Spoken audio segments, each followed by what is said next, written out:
기도하겠습니다. 하늘에 계신 아버지, 이렇게 또 아침 일찍 성경 연구할 기회를 주셔서 감사합니다. 이 시간 함께 해주시고 우리가 이 시간을 통해서 하나님의 사랑을 성경 전체를 다시 볼 수 있도록 도와주세요. 예수님의 이름으로 기도드렸습니다. 아멘. 아멘. 안녕하세요. 좋은 아침입니다. 좋은 아침입니다. 저는 오늘 아침에 이거 시간 맞추려고 하다가 한 4번 일어난 것 같습니다. 근데 이제 오늘은요, 이제 짧게 하나 하고 질문 이제 받는 시간을 갖겠습니다. 네, 우리가 이제 성경을 볼 때요, 뭐 성경 보든지 막 사람들이 이제 드라마를 많이 보잖아요. 근데 드라마가 이 끝날 때 항상 일이 꼬이면서 끝이 나요. 그 회마다, 그렇죠? 네. 그러니까 뭐 해결되어 끝나는 그런 회가 없어요. 막 어떤 드라마는 막 완전 끝날 때도 꼬이면서 끝나요. 다시 이제 시리즈 2 보라고. 근데 그렇게 해놔야지 사람들이 계속 본단 말이에요. 근데 제가 제 아들이 하나 있고 2살짜리 아들이 있고 이제 5개월짜리 딸이 있어요. 이렇게 저는 이제 걔네들 보는 그런 그걸로 행복하게 사는데 저는 이제 아들이 지금 1년 반 동안 이제 아침 저녁 예배를 드리잖아요. 근데 아침 저녁 예배 드릴 때 똑같은 책을 써요. 그러니까 아침 예배 드릴 때 똑같은 책, 또 이제 저녁 예배 드릴 때 똑같은 책. 그러니까 얘가 이렇게 그걸 다 외워요. 이제.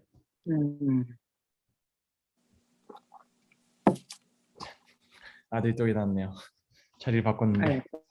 안녕, 왔어요? 아빠 일해요, 일. 뭐 성경 공부해요. 잠깐 찾아갖고 놀고 있어요. 이렇게 안아줄까 한번? 안아줄까 한번?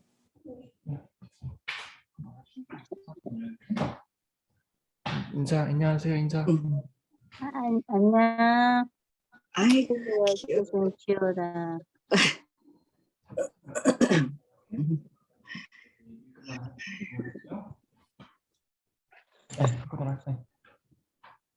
네. 저쪽에 다 있어요. 근데 이제 그 아이가 1년 반 동안 똑같은 아침에 예배를 드릴 때 똑같은 책을 읽으니까 그걸 나중에 외우더라고요. 그래서 지금은 사진만 봐도 그 성경 구절이 뭐에 써 있는지 이렇게 혼자서 이렇게 읊어요. 근데 이제 그 아이들 교육시키는 데서 이제 알아보니까 그 아이들은 똑같은 책을 읽는 걸 굉장히 좋아한대요. 왜냐면 똑같은 책을 읽어야지 끝이 어떻게 될지 안다는 거예요. 그럼 똑같은 책이 계속 반복되니까 끝이 안다는 걸 알면 이 마음이 차분해진대요.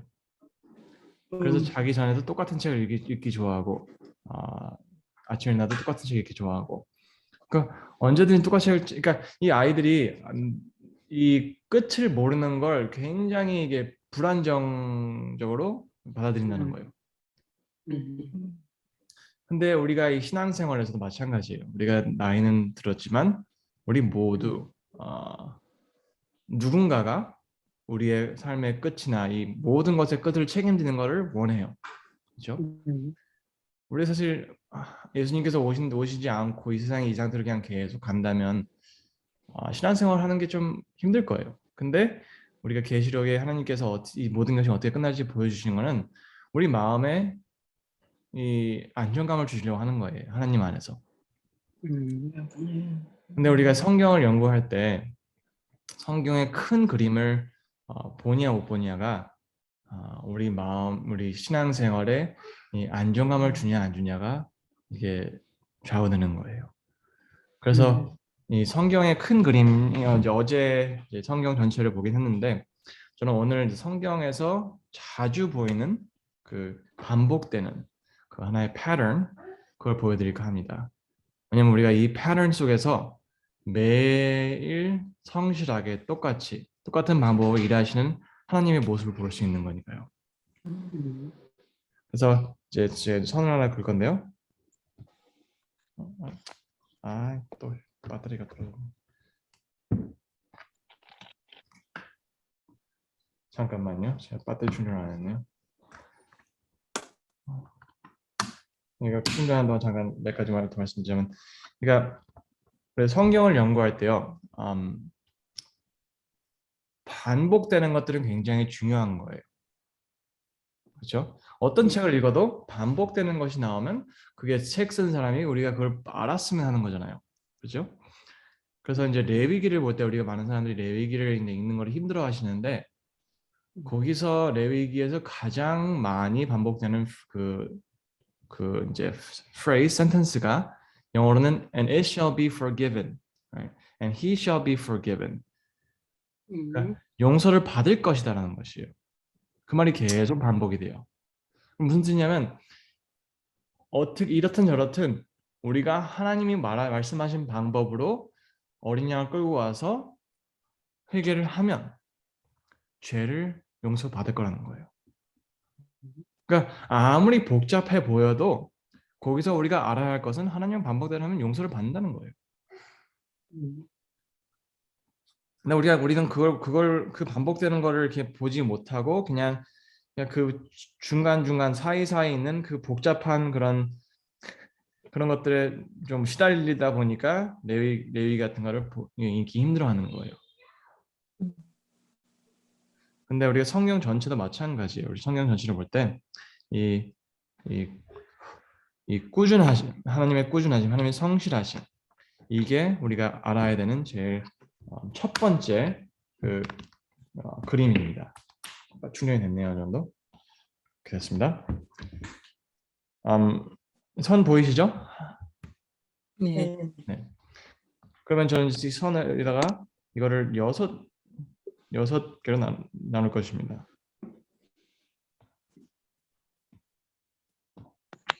그렇습니다.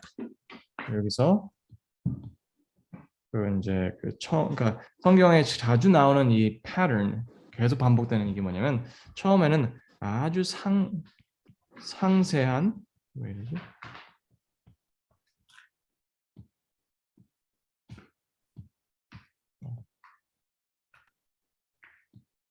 치우겠습니다. 상세한 서문이 있습니다. 항상 있어요. 그리고 그 상세한 서문 다음에 빠른 요약이 나옵니다. 항상 나와요. 그리고 다음에는 그러니까 돌이킬 수 없는 상황이라고 할 수 있죠.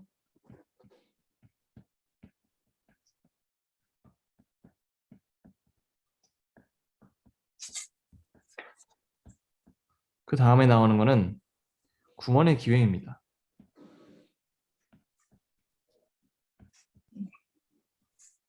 그리고 다음에 이제 심판이고요.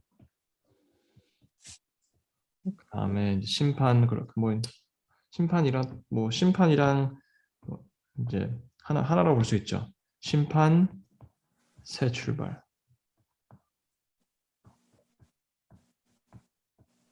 아니면 멸망, 이런 식으로. 그러니까 섬세한 서문이 있고 빠른 요약이 있는 다음에 우리는 돌이킬 수 없는 상황에 도달하고, 하지만 거기서는 구원의 기회가 있고 그 구원의 기회를 받냐 안 받냐가 심판의 결과를 정하는 거예요. 함께 보겠습니다. 창세기 1장부터 4장에 굉장히 섬세하게 창조의 과정과 그리고 그 타락의 과정과 첫 살인에 대해서 말을 해줍니다. 그렇죠? 근데 창세기 1장부터 4장에 비해서 창세기 5장에는 2000년의 시간을 한 장으로 요약합니다. 그렇죠? 창세기 5장은 족보니까요, 족보. 그러니까 어떻게 아담에서부터 노아까지 가는지 바로 보여주는 책입니다. 근데 이 부피가 그러니까 이 1장부터 4장에 비해서는 너무 작은 부피에 더 많은 시간을 요약하는 거예요. 그렇죠? 그 다음에 우리는 돌이킬 수 없는 상황에 도달을 하게 됩니다. 무슨 뜻이냐면 우리는 아주 악한 세상을 보게 돼요. 창세기 6장이죠.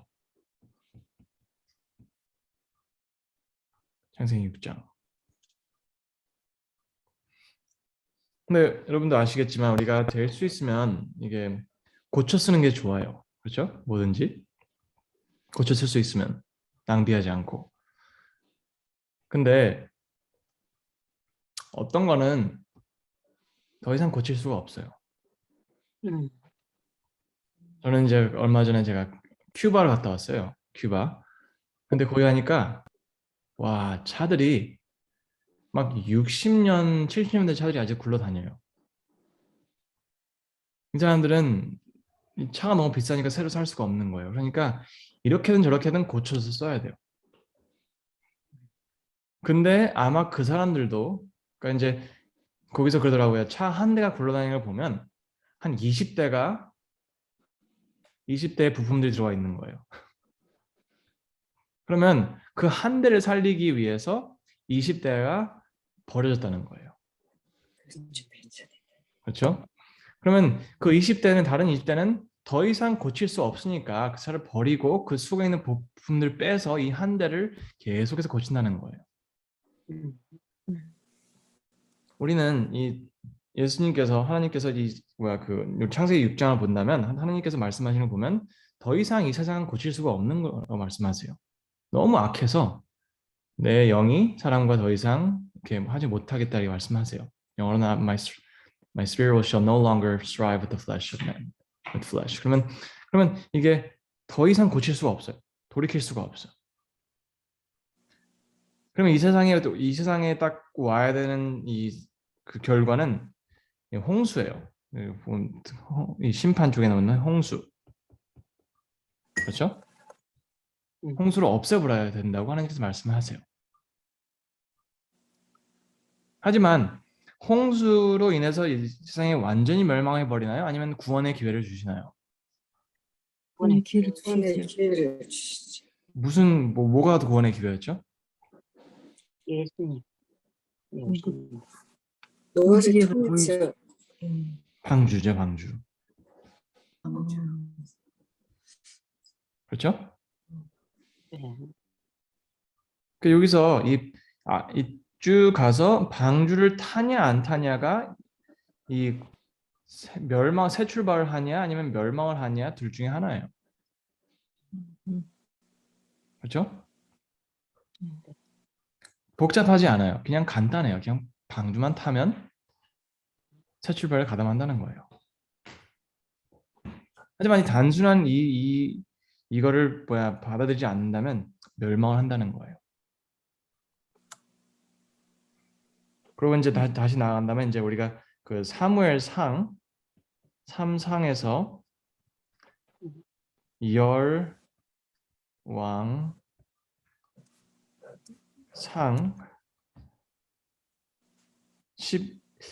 11장인 것 같아요. 11장까지. 거기에 그 많은 부분을 딱 4명의 사람들의 삶에 대해서 설명을 해요. 그 4명이 누굴까요?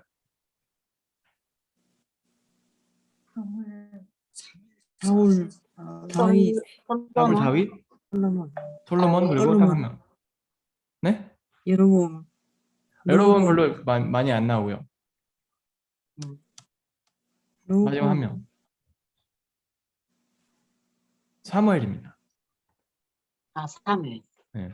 사무엘, 솔로몬, 사울, 다윗, 솔로몬. 그러니까 사무엘, 사울, 다윗, 솔로몬 이 4명을 가지고 이 많은 부분을 차지를 해요. 그 사무엘 상에서부터 열왕기상 11장까지. 그리고 나아가서 이 왕상 12장부터 아마 16장까지 7명의 왕이 요약이 됩니다.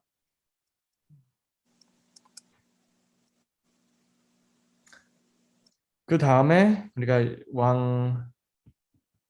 왕상 16장 30절 읽어보겠습니다. 읽어주실까요?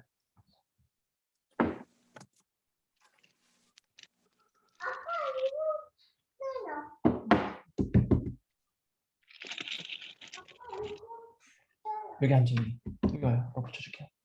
여기 와요. 가져와요. 가지고 와요. 오므리의 아들 아합이 그의 이전의 모든 사람보다 여호와 보시기에 악을 더욱 행하여. 그러면 이 아합 왕이 그 전의 왕들보다 제일 악했다는 거야. 올라와요. 올라. 그 아합 왕이 그 전에 어떤 왕들보다 악했다고 했어요.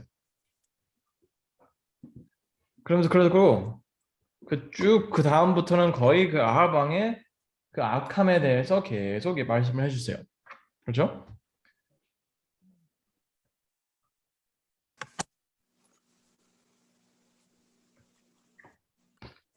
근데 그러니까 그 아합 왕의 그 악함으로 인해서 어떻게 보면 이스라엘의 멸망을 불러내는 거예요. 근데 하나님께서 그 이스라엘을 그냥 멸망에 놔두시나요? 아니면 구원의 기회를 주시나요? 기회를 주시죠. 그 구원의 기회가 누굴까요? 엘리야. 엘리야를 그렇죠. 통해서 주시. 엘리야와 엘리사인 거예요. 그러니까 엘리야와 엘리사를 이제 주시고 그러니까 성경의 나머지가 열왕기 하까지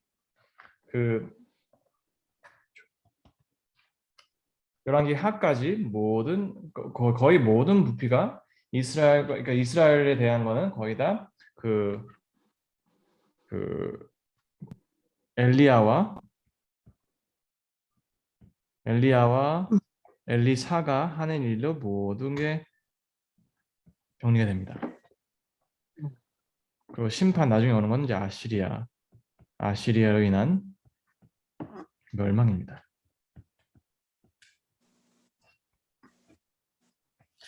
근데 이제 이 엘리사와 엘리야의 메시지 받은 사람들은 구원을 받게 되죠.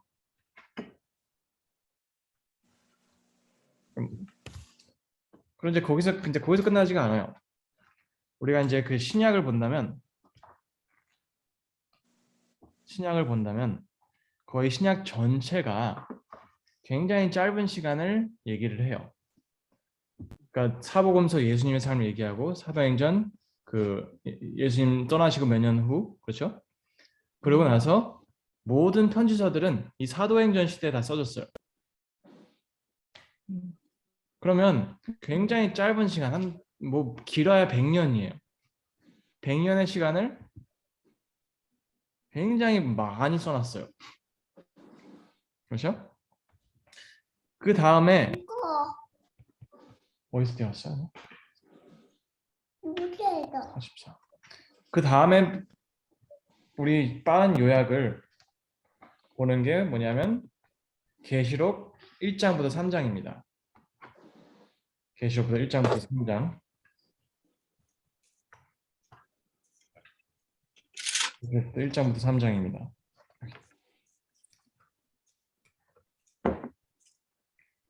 계시록 1장부터 3장이 7교회를 얘기를 해요. 그렇죠?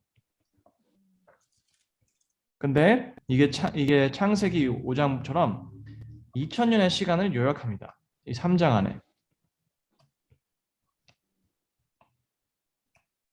보이시나요? 이게 굉장히 긴 서문과 아주 짧은 요약이 돼요. 똑같은 패턴입니다. 그리고 그 4장부터 그 10장까지는 이 똑같은 시간을 계속 다른 방법으로 계속 묘사를 해요. 약간 이제 미래에 대해서 약간 얘기를 하는데 거의 다 똑같은 시간을 되풀이하는 거예요. 그리고 이 계시록 11장부터 13장에 뭐가 나오죠?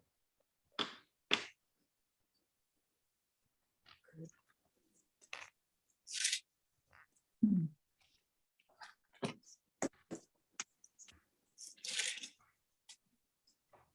교환권 나오는 거 아니에요? 그렇죠. 교환권이죠. 음. 적그리스도가 어떻게 활약을 하는지 11장, 12장, 13절에 계속 반복해서 보여줍니다. 근데 13장 끝에는 이게 그냥 부분적으로 하는 것이 아니고 온 세상이 그걸 따른다고 해요. 그렇죠? 그러니까 이게 더 이상 고칠 수 있는 상황이 아니에요. 적그리스도가 너무 영향력이 너무 넓어서 이거는 그냥 없애버려야 되는 상황이 오는 거예요. 음. 근데 거기에 그러니까 이제 여기 계시록 15장부터 20장까지는 그 적그리스도의 멸망과 어디서 보냈어요? 115개 멸망과 네 잠깐만요. 새 하늘 네. 새 하늘과 새 땅에 어떻게 시작되는지를 보여주는 것입니다. 근데 적그리스도가 이 세상이 멸망하기 전에 구원의 기회는 주실까요? 네. 아멘. 다 주겠죠. 구원의 기회가 뭘까요? 그리스도. 세천사기 왜 네, 새 천사의 기회입니다. 아, 새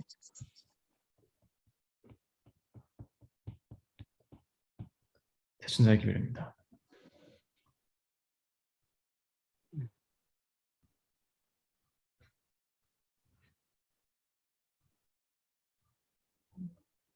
보이시나요?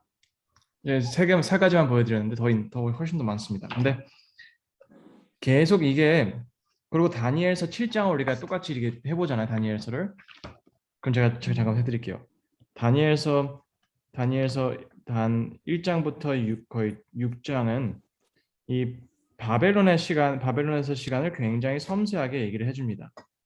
그리고 빠른 요약 그 다니엘서 7장 제가 단어 말씀 안 드릴 텐데 7장에서 몇 절로 그냥 거의 몇 절로 그냥 그 바벨론 메도 페르시아 그리고 그리스 이 나라들을 굉장히 빨리 짧게 얘기를 해요. 그렇죠? 그 다음에 제일 돌이킬 수 없는 상황이 뭐냐면 작은 뿔이에요.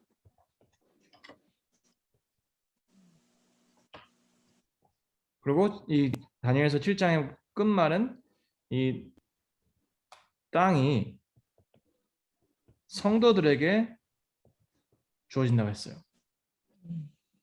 그렇죠?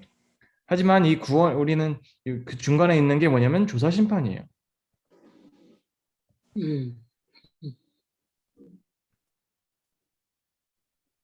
그리고 제가 한 가지 더 말씀드리자면 이 복음서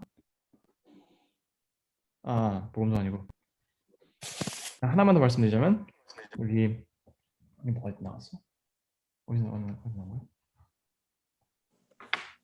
여기서 15?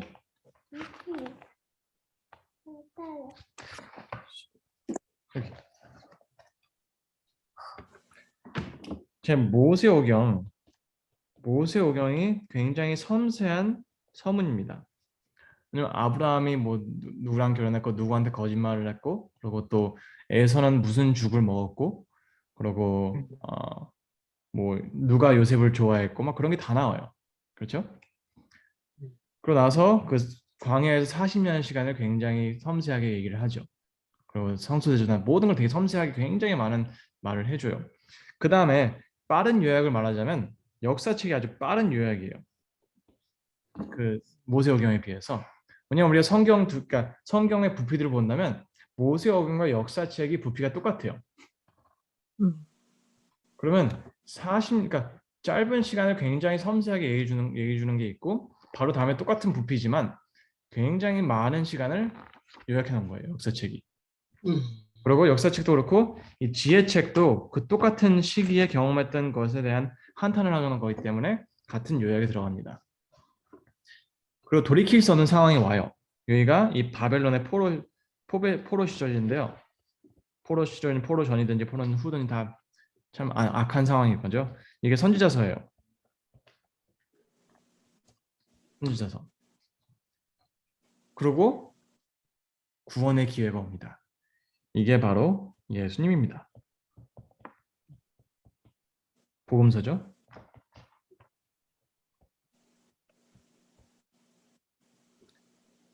그리고 예수님을 받냐, 예수님 받아들이냐 안 받아들이냐에 따라서 멸망과 구원이 정해졌습니다. 그래서 주후 70년에 예루살렘이 망해요.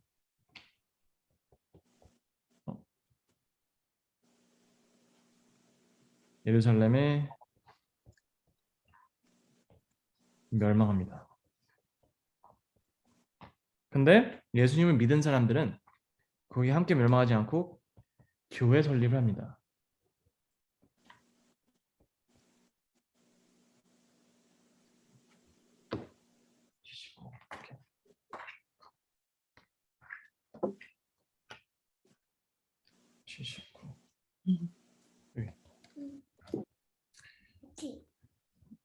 보이시나요?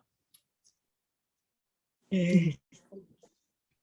하나님은 똑같이 일을 하십니다. 매번. 음. 세상은 매번 악해져요. 굉장히.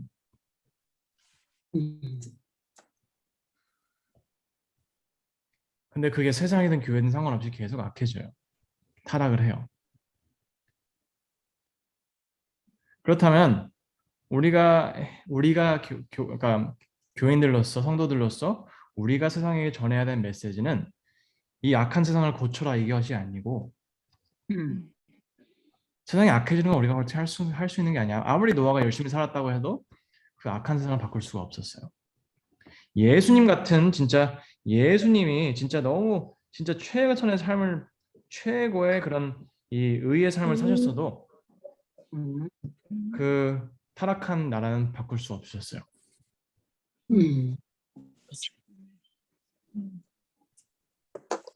우리는 주로 이렇게 이렇게 전도를 하거나 할 때 그 사람이 어떻게 좀 빨리 바뀌었으면 하는 마음을 가지고 있어요. 바뀌면 좋죠. 변화는 중요한 거죠. 그게 하나님의 그들의 삶에 이제 임재하신 변화는 있게 됩니다. 하지만 그 변화는 그 사람이 새 출발을 할 수 있냐 없냐 이 변화가 오냐 안 오냐는 그들이 이 메시지를 정확히 아냐 모르냐에 달려 있습니다.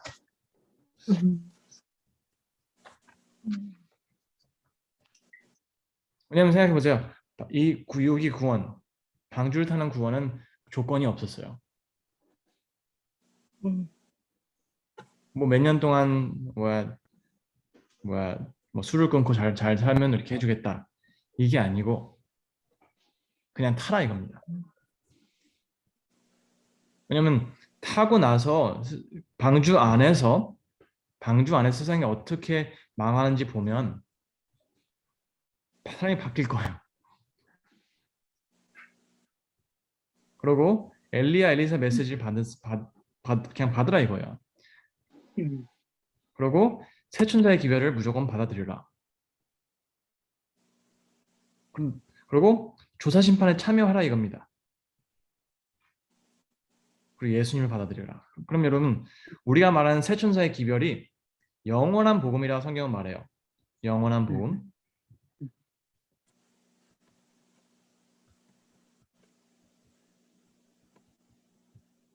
이 복음이 영원한 복음인 이유가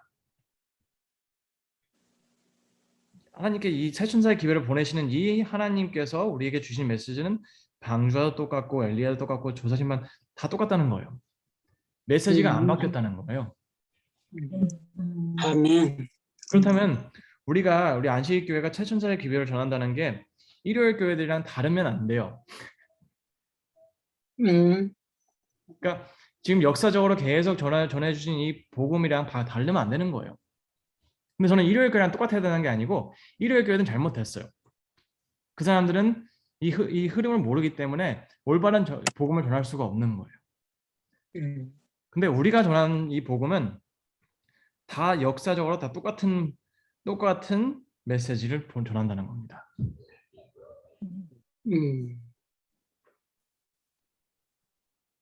그리고 또 한 가지 보여드리면 제가 말씀드리고 싶다는 것은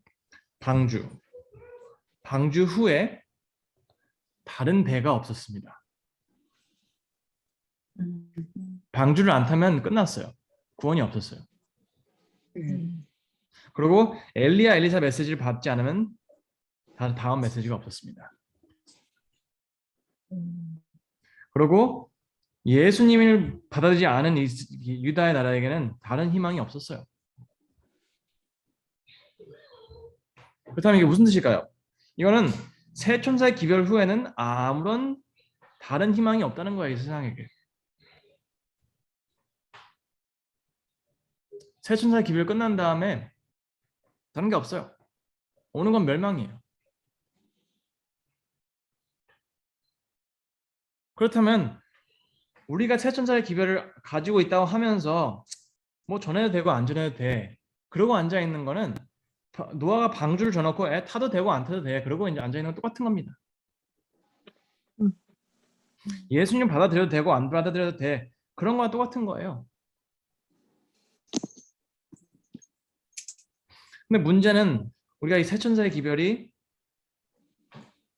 성경 모두와 일관성이 있다는 것을 깨달아야 된다는 겁니다.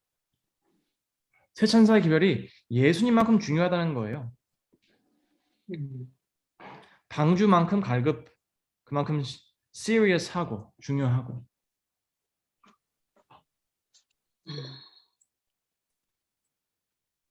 우리는 너무 자주 이 새 천사의 기별을 너무 그냥 우리 교회 안에서만 사용하는 그런 뭐랄까 영어로는 lingo, 우리 교회 안에서만 사용하는 그런 우리만 아는 언어로 생각을 해요.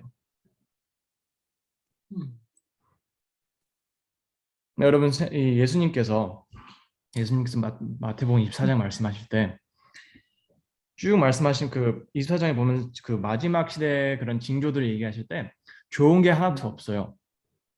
다 망해가는 세상을 말씀하세요. 근데 딱 한 가지 좋은 걸 말씀하시는데 뭐냐면 이 복음이 온 세상에 전파될 거라 말씀하세요. 그렇죠?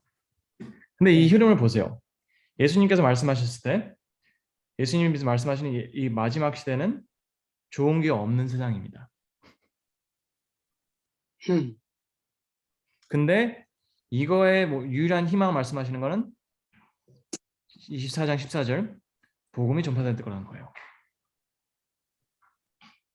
무슨 뜻이냐면 예수님께서 말씀하신 복음이 온 세상에 전파된다 이거 말씀하신 거는 새 천사의 기별을 말씀하신 거예요. 그러면 이 세상 그 마태복음 24장에서 유일하게 좋은 긍정적인 메시지가 복음을 전파한다는 건데 이게 바로 계시록 14장 새 천사의 기별입니다.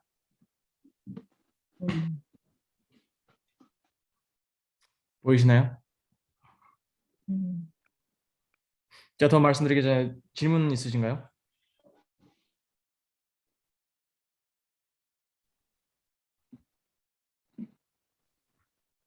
그러면은 새 천사의 기별을 우리가 요약해서 그러면 이야기하자면은 결국 창조주 하나님을 기억하라라는 그 메시지를 전해야 된다는 걸 말씀하시는 거예요. 네, 그러니까 이게 두 갈래로 나눠집니다. 왜냐면 우리 새 천사의 기별 함께 읽어보겠습니다. 7장, 6장부터 보겠습니다. 예. 6장 6절, 7절 함께 보겠습니다. 우선 거기서 시작하겠죠.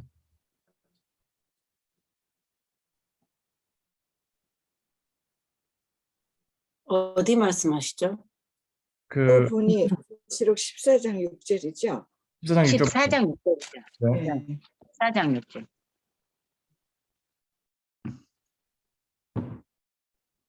읽어주시겠습니까? 또 보니 다른 천사가 공중에 날아가는데 땅에 거하는 자들 곧 여러 나라와 족속과 방언과 백성에게 전할 영원한 복음을 가졌더라. 그가 큰 음성으로 가르되 하나님을 두려워하며 그에게 영광을 돌리라. 이는 그의 심판하실 시간이 이르렀으니 하늘과 땅과 바다와 물들의 권원을 만드신 이를 경배하라 하더라. 또 다른 천사 곧 둘째가 그 뒤를 따라 말하되 무너졌도다 무너졌도다 큰 성 바벨론이여 모든 나라를 그 음행으로 인하여 진노의 포도주로 먹이던 자로다 하더라. 또 다른 천사 곧 셋째가 그 뒤를 따라 큰 음성으로 가로되 만일 누구든지 짐승과 그의 우상에게 경배하고 이마에나 손에 표를 받으면 그도 하나님의 진노의 포도주를 마시리니 그 진노의 잔에 섞인 것이 없이 부은 포도주라. 그렇고 한 천사들 아까 어린 양 앞에서 불과 유황으로 고난을 받으리니 그 고난의 연기가 세세토록 올라가리로다.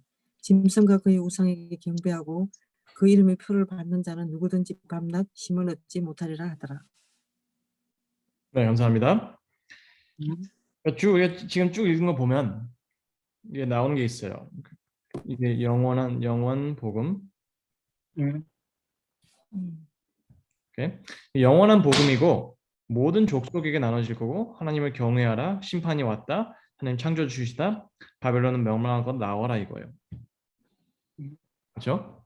그러니까 이걸 이제 다시 이제 풀이해 보자면 영원한 복음 이거는 계속된 말이에요. 계속된 하나님 말씀 바뀌지 않았다는 거예요.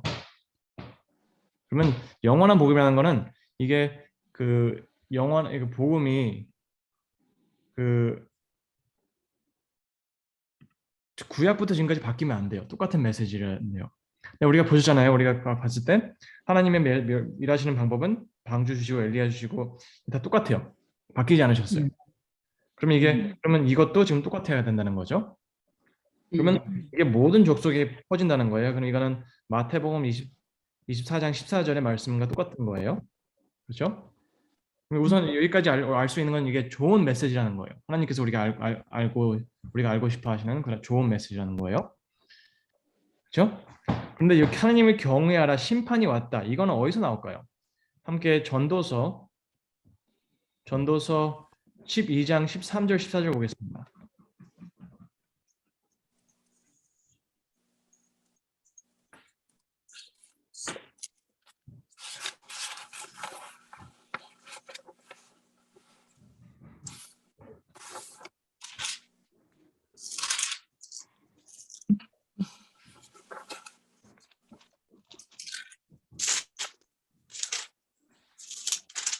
전도서. 일의 결국을 다 들었으니 하나님을 경외하고 그의 명령들을 지킬지어다. 이것이 모든 사람의 본분이니라. 하나님은 모든 행위와 모든 은밀한 일을 선악간에 심판하시리라. 감사합니다. 거기서 하라는 게 뭐죠? 하나님을 경외, 경외하고 그 명령을 명령 지키고. 명령을 지키라. 근데 왜 지켜야 되죠? 네. 왜 지키라고 했어요? 멸망받지 않기 위해서 구원받기. 모두 네. 심판이 있을 거예요. 하나님을 경외해라. 그리고 계명을 지켜라. 왜? 심판이 올 거이란 때문인 거예요. 네, 심판이. 그렇죠? 네. 그러면 이게 전도서에서도 솔로몬도 똑같은 메시지를 전한다는 겁니다. 그렇죠? 그러니까 사실 이 전도서의 그 핵심이 뭐냐면 모든 게 헛되다는 거예요. 헛되고 헛되도다. 무슨 뜻이냐면 자기가 모든 경험해 보니까 하나님이 없는 거는 악해질 수밖에 없다는 거예요. 좋아질 수가 없어. 그렇죠? 그럼 최악의 상황에서 하는 얘기가 우리의 only hope은 우리의 유일한 희망은 하나님을 경외하고 율법을 지키는 거라는 거예요. 뭐냐? 우리 모두에게 심판이 올 거기 때문에. 그러면 이 계시록 14장의 메시지가 솔로몬이 얘기한 모든 것을 성취해요. 그렇죠? 근데 이제 이제 이 창조를 얘기하면서 바벨론에서 나와라 이렇게 하는데 전도서에서 이제 한 가지가 빠졌어요. 하나님을 경외하고 심판은 온다 하지만 이 계명에 대한 얘기는 안 나왔어요. 아직. 책하자 책. 계명에 대한 얘기는 어디서 나올까요? 12절 보겠습니다. 다음 절. 12절. 12절. 내 아들아 또 경계를 받으라. 죄송합니다. 계시록 14장 12절입니다. 계시록 14장 12절. 성도의 인내가 여기 있나요? 그거죠? 네, 맞습니다. 성도들 있나 여기 있네. 저희는 하나님의 계명과 예수 계명과 믿음을 예수 믿음을 지키는 자. 지키는 자들. 그렇죠. 네.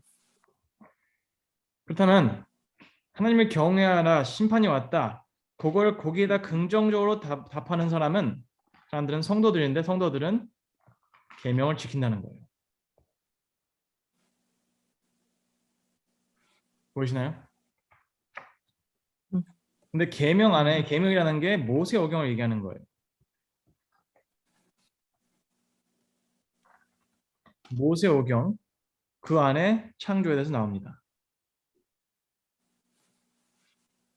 왜냐면 예수님이 어제 말씀드린 것처럼 Law and the Prophets 그리고 Moses and the Prophets라고 계속 말씀하시고 그리고 이 전도서에서 계명을 지키려 할 때 전체적으로 이 모세오경을 말하는 거였어요. 어제 그건 말씀드렸고요. 그러면 이 바벨론에서 나와야 되는 이유가 뭐냐면 바벨론은 이 잘못된 경배의 핵심입니다. 그렇죠? 그러면 무슨 뜻이냐면 우리가 바벨론에 있는 사람들이 나올 수 있는 방법이 율법을 다시 사랑하는 방법이에요. 왜냐면 그 레위기나 잠깐만요. 어디서 꺼냈어요? 43.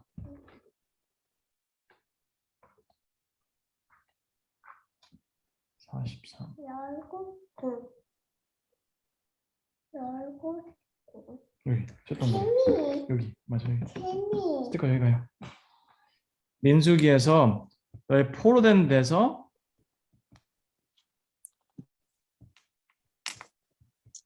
내게 기도를 하면 율법을 다시 사랑한다면 너를 데려오겠다 말씀하세요. 그러면 바벨론에서 나올 수 있는 하나님의 은혜로 나올 수 있는 유일한 방법은 율법을 사랑해서 하나님께서 우리를 데려 나오게 하시는 거예요.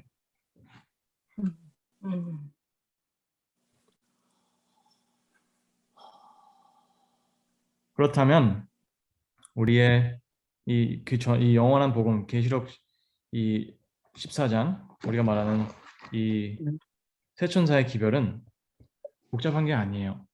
어제 말씀드린 것처럼 모세오경을 다시 사랑해라 이겁니다. 왜냐하면 모세오경 안에 하나님을 경외하는 방법을 알 수 있고 그리고 하나님 창조주라는 걸 알 수 있고 우리가 바벨론에서 나올 수 있는 유일한 방법을 찾을 수 있는 거예요. 왜냐하면 포로된 사람들이 이스라엘 백성들이 포로된 상황에서 자기네들의 힘으로 나올 수가 없었어요. 그저 그들을 구원해 주실 거라 약속하신 하나님의 약속을 믿는 것뿐이었어요. 제가 나중에 다니엘서 보면서 제가 그게 또 어떻게 되는지 정확히 보여드릴 수 있는데요. 우선은 거기까지입니다. 왜냐하면 우리가 성경 역사를 보잖아요. 그럼 모세오경이 끝난 다음에 역사는 반으로 나눠집니다. 무슨 뜻이냐면 모세오경의 그 메시지 모세오경을 읽고 또 읽고 또 읽고 또 읽고 또 읽어라. 문설주에 발라라. 아니 문설주에 그려라. 그리고 손목에 해놔라. 머리에다가 해놔라. 그 말씀을 들은 사람들과 안 들은 사람들로 모든 게 바뀝니다. 근데 그렇다면 듣지 않은 사람들의 모습은 사사기에서 볼 수 있습니다. 그리고 반대로 율법을 중요시 여기고 그걸 믿고 산 사람들은 룻기에 나와요. 그리고 엘리와 아들들 그들은 율법을 무시하고 살았어요.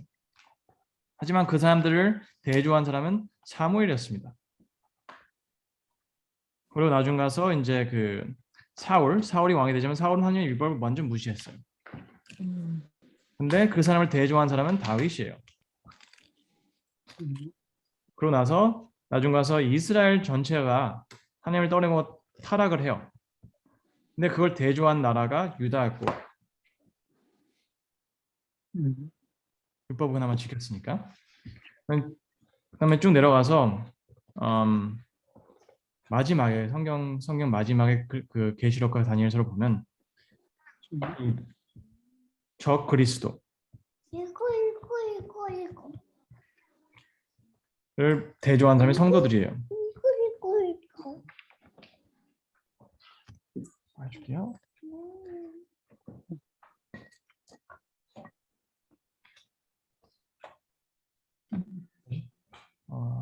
여기. 그러면 우리가 살아가면서 우리의 신앙생활의 경험이 우리가 이쪽 사람들이냐 아니면 이쪽 사람들이냐 그걸로 정해지게 됩니다. 계시록 14장도 그게 바뀌지가 않아요. 하나님의 율법을 사랑하는 자들이 오는 그 심판을 받을 수 있다는 겁니다. 긍정적으로. 근데 여러분 우리가 이쪽에 속하냐는 우리가 원해서 정할 수 있는 게 아니에요. 많은 사람들은 이쪽에 가고 싶어요. 우리는 다 다윗처럼 살고 싶고 사무엘처럼 살고 싶고 룻처럼 살고 싶은데 우리의 삶은 주로 이쪽에 살고 있는 거예요. 그렇죠? 그리고 우리가 14만 4천이 이게 상징적이냐 아니면 실질적이냐 이게 이제 싸우잖아요. 네. 근데 실질적이든 상징적이든 무슨 상관이 있겠습니까? 들어가면 되지.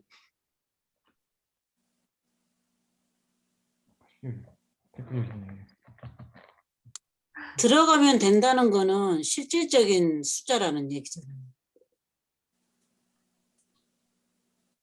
아니 뭐 상징적인 실질적인 들어가면 되죠. 그럼 우리가 정해야 될 건 없죠. 그렇죠. 그건 그때 가서 알면 되니까.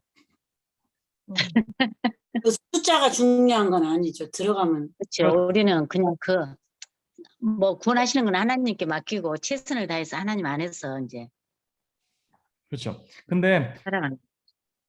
이게 구원 받는 사람들 모든 그 사람의 공통점은 따라야 되잖아요. 그 사람은 율법을 네. 사랑하는 사람들이었어요. 그렇죠. 그래서 다시 한번 우리가 신명기 17장 보겠습니다. 17장 18절부터 20절 함께 읽겠습니다.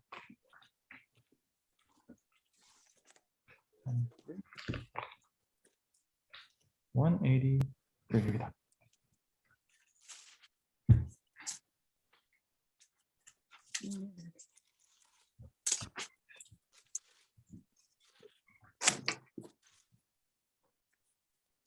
그가 왕위에 오르거든 레위 사람 제사장 앞에 보관한 이 율법서를 등사하여 평생에 자기 옆에 두고 읽어서 그 하나님 여호와 경외하기를 배우며 이 율법의 모든 말과 이 규례를 지켜 행할 것이라.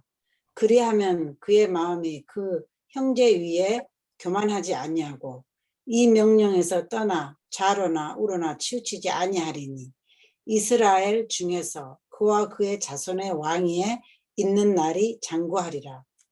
네, 감사합니다. 잠깐 이걸 풀이하기 전에 예수님께서 율법의 핵심을 이렇게 말씀하셨습니다. 하나님을 사랑하고 사랑, 이웃 사랑. 네. 그렇죠? 네. 근데 우리 이걸 보고 그냥 사랑만 하면 되지 뭘 굳이 많이 알아야 되냐 이렇게 얘기를 하시는 분들이 많아요. 근데 우리가 이 신명기 18장에서 20절을 보면 이렇게 말씀하세요. 율법을 카피해서 평생 동안 매일 읽으라고 하세요. 옆에다 두고. 왜냐하면 매일 읽으면 우리가 하나님을 경외하는 방법을 배울 거라는 거예요. 그렇죠? 네.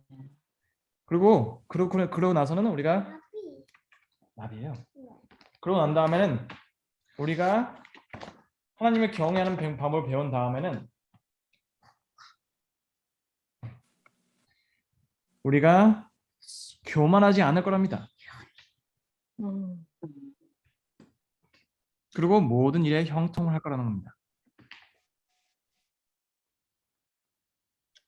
그럼 여러분, 우리가 하나님을 사랑하고 싶어서 사랑할 수가 없어요. 우리는 분명히 로마서에 보면 우리는 죄 안에 태어난 사람들이라고 얘기를 해요. 우리 마음은 하나님을 사랑할 수 없는 방향으로 되어서 태어난다고 얘기를 해요. 그리고 그 영어로는 the natural man receiveth not the things of the spirit. 그러니까 그러니까 뭐라고 natural man. 육의 사람은 영의 것들을 이해할 수가 없다고 말씀을 하세요. 그러니까 우리가 아무리 하나님 사랑합니다 하고 해도 할 수가 없고 아무리 이웃 사랑하려고 해도 우리 마음은 교만할 수밖에 없는 거예요. 하나 가져있어요. 그렇지. 그러니까 이거는 그럼 우리가 사랑하면 되지 뭐 그러고 앉아 있는 거는 내가 열심히 행동을 하면 되지 하는 거예요. 그건 잘못된 거예요. 반대로 우리가 하나님을 사랑하고 이웃을 사랑할 수 있는 유일한 방법은 율법을 복사해 놓고 평생을 맨날 읽으면 경외하고 교만하지 않는 법을 배울 거라는 거예요. 그럼 우리 세상이 하나님을 사랑하지 않고 이웃을 사랑하지 않는다는 거는 이 사람들처럼 사사기에 나온 사람처럼 이 사람들은 율법을 보지 않았다는 거예요.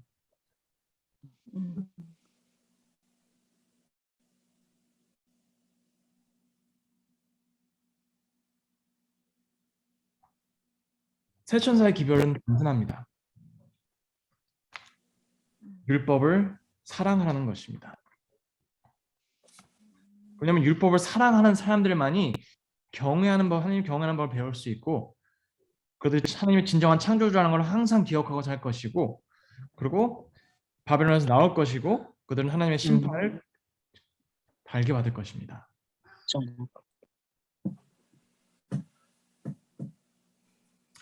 제가 계속 말씀드리고 싶은 거는 모세오경을 달달 외우시기 바랍니다.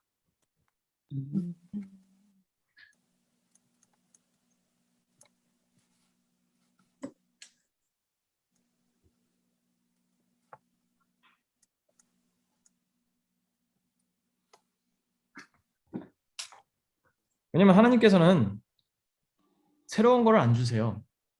왜냐면 지금 새로운 거 주시면 전에 있던 사람들한테 굉장히 불공평한 거예요. 그리고 다른 방법으로 구원받는 사람들이 있다면 하늘이 굉장히 복잡해져요. 모든 사람들이 영원한 복음 그 하나로 구원을 받습니다. 여기까지 하고요. 질문 있으신 분들 받겠습니다. 모세오경을 달달 외우라고 하셨는데 거기 제사제도가 많이 있잖아요. 네. 그거는 어떻게 적용해야 될까요? 그러니까 이제 그 성경에요. 이제 그 모세오경의 법들이 몇 가지가 있어요. 몇 가지 율법이 이제 제사제도 있고 그리고 이제 영어로는 civil laws인데 한국말로는 정확히 뭔지 모르겠네요. civil laws 그러니까 이제 그냥 그 법률 같은 거 얘기하는 거죠. 법률. 이제 어떻게 하면 이제 혼나고 어떻게 하면 안 혼나고 그런 얘기 나오고, 그리고 이제 십계명이 나오고 뭐 이런 식으로 주로 이제 나눠져요. 근데 여기 이제 이 안에 뭐 음식도 들어가고 그렇죠? 음식 들어가고 뭐 등등 있는데, 우리가 사실 그러니까 이거를 제가 말씀드리고 싶은 거는, 우리가 이거를 모든 거를 막 다 하려고 하는 것보다, 그렇죠? 왜냐면 우리가 제사제도 할 수가 없어요 이제, 그렇죠? 그리고 civil law 그 음식 빼고는 거의 다 이제 우리한테 이제 그 적용되는 게 없어요, 그렇죠? 그럼 다른 나라에 살고 있으니 다른 법을 대로 살아야죠, 그렇죠? 근데 중요한 거는 우리가 이 법들 안에서 하느님께서 전하오시는 메시지가 뭔지를 정확히 안다는 거예요. 메시지는 이거를 막 다 하는 게 중요한 것보다, 여기서 이 제사제도에서 메시지가 뭐냐, 하는 예수님을 바라보는, 예수님을 포인트하는 메시지죠. 그럼 제사제도에서 우리가 용서를 받을 수 있던 것처럼 예수님께서 가면 우리도 용서를 받을 수 있다 이겁니다. 네. 근데 이거는 그냥 예수님께 가면 받을 수 있어, 그냥 아는 것이 끝나는 것이 아니고, 성소 제도가 얼마나 완벽하게 깨끗이 사람을 만드나, 그거를, 왜냐면 우리가 이스라엘 역사를 보면 완벽한 용서가 없으면 그 다음에로 넘어갈 수가 없었어요. 그러기에 대속죄일이 필요했던 거예요. 근데 우리가 이 흐름을 우리가 알아야지 하나님의 마음을 알 수가 있어요. 하나님의 마음은 대속죄일로 매년마다 죄를 없애버리고 싶으신 거예요. 죄의 기억을. 무슨 뜻이냐면, 새해가 시작할 때 하나님 앞에 모든 사람들은, 대속죄일에 참여한 모든 사람들은 죄가 없는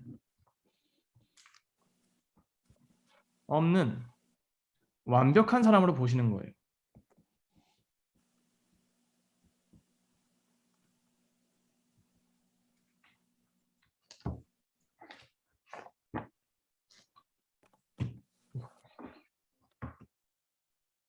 우리가 대속죄일에 참여하지 않으면 우리는 구원이 없어요.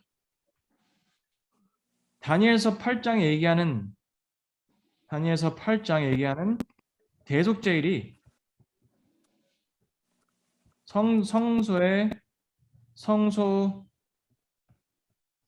뭐라 그러죠? cleansing of the sanctuary. 정결. 이게 여러분, 이게 대속죄일을 말하는 거잖아요. 그러면 대속죄일을 우리가 다니엘서 8장을 이해하려고 하기 전에, 조사 심판이 있냐 없냐 싸우기 전에, 여기서 우리가 정확히 성수제도가 뭔지 알고 대속죄일이 뭔지 알고 그 안에서 오는 용서, 그리고 완벽하게 우리를 만들어 주시고 하는 하나님의 모습을 봐야 한다는 거예요. 자, 그러니까 우리의 메시지는 이거를 모든 거 하는 것보다, 그러니까 하나님께서 메시지는 우리가 보고 또 보고 또 보고 했을 때 스며드는 게 메시지란 말이에요. 근데 우리가 그 모세오경을 본다면, 그 창세기와 신명기가 이 짝이에요.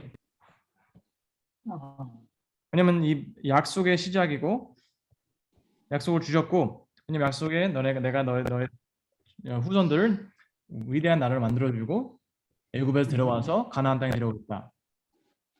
그렇잖아요. 그럼 그게 여기서 성취가 돼요. 부분적으로. 왜냐면 아직 메시아 탄생은 안 했으니까. 그리고 이제 출애굽기에 애굽에서 나와서 그 여정의 끝에 민수기에 서 있어요. 가나안 땅 바로 들어가기 바로 전에 끝나죠, 민수기가. 그리고 레위기가 있어요. 여러분, 우리가 레위기를 빼도 그 모세오경의 흐름은 깨지지 않습니다, 시간적으로 따질 때. 하지만 레위기가 들어있는 이유는, 이 모세오경의 핵심이 모든 것은 이 레위기를 바라보고 있는 거예요. 왜냐면 또 근데 또 레위기를 딱 따져본다면 28장이거든요. I think I'm pretty sure 28장이 있는데 24장을 반으로 딱 가려면 14장이 나와요. 제일 중간에 나오는 것이 대속죄일이에요. 그러면 우리는 이 모세오경을 보고 또 보고 또 보고 또 보고 또 보고 함으로써 우리도 모르게 하나님의 마음, 레위기에서 보이는 우리의 용서하고 싶어 하시는 하나님의 마음, 우리가 함께 하시고 싶어 하시는. 그렇죠. 레위기 그 메시지가 Let them build me a sanctuary that I may dwell among them. 내가 그들과 함께 하기 위해서 성소를 지어달라 하셨잖아요. 출애굽기 28장 25장 8절. 그렇죠? 레위기를 우리가 그럼 이걸 보고 또 보고 하면서 레위기의 그 모세오경의 핵심인 레위기를 보면서 하나님이 나를 용서하시고 싶어 하시는구나, 나랑 함께 하시고 싶어 하는구나. 그걸 보면서 그 중간에 있는 대속죄일, 나의 죄를 완전히 없애버리고 싶어 하시는구나. 나를 완벽하게 해주시고 싶어 하시는구나. 근데 완벽하다는 게 내가 노력해서 막 한 게 아니고 완벽한 건 죄가 없는 게 완벽한 거예요. 근데 죄를 우리가 우리 힘으로 없앨 수가 없어요. 우리가 할 수 있는 건 그저 하나님께 맡기는 것밖에 할 수 없어요. 그 약속하셨으니까.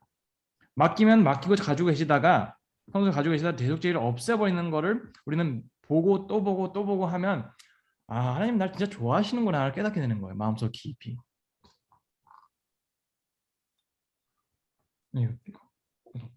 한번 해볼까요?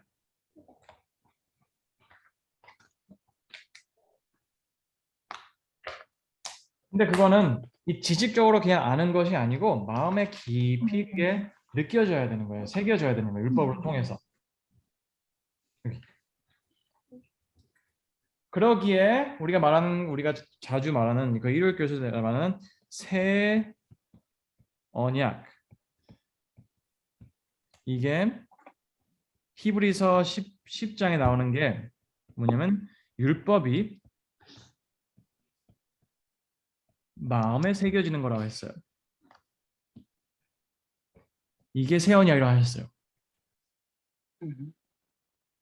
근데 여러분 제가 조금 말씀드렸는지 모르겠지만 우리 머릿속에 입력하지 않는 것은 하나님께서 마음속에 새기지 못하십니다. 그럼 우리가 우리 힘으로 율법을 마음속에 새길 수가 없어요. 그거는 성령님이 하실 수 있어요. 왜냐하면 예수님께서 말씀하셨을 때 성령님이 오시면 하나님의 말씀을 기억나게 해주실 거라 했어요. 그렇죠? 근데 우리 누구도 자주 보지 않는 거는 기억하지 못합니다.